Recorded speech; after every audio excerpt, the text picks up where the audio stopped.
had been manipulated, but you didn't recognize it because it looked like love. Dark psychology isn't loud. It whispers. It blends in. And by the time you notice it, it already owns you. It's not magic.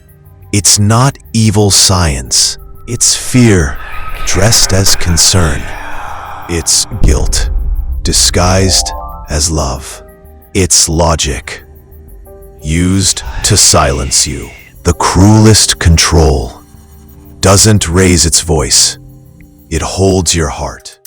Gaslighting. They make you doubt your reality. You saw the damage. They told you it never happened. Love bombing. Floods of attention. Gifts. Praise. Then, silence. Emptiness. Withdrawal.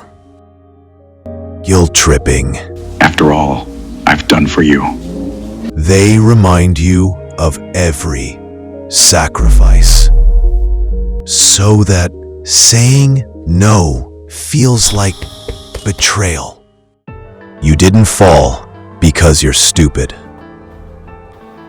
You fell because they spoke the language your wounds remembered.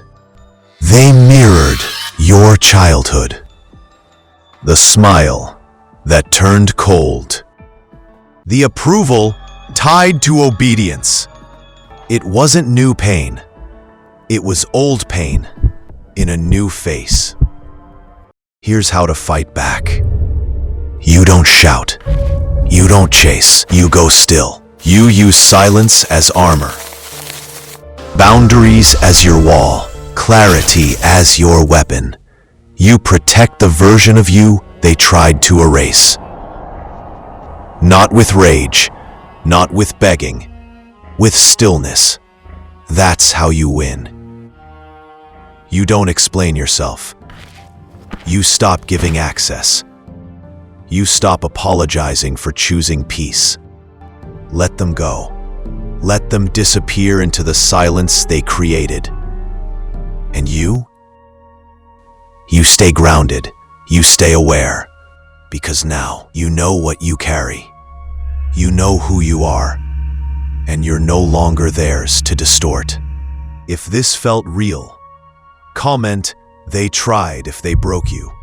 Comment, "I remember," if you found your way back.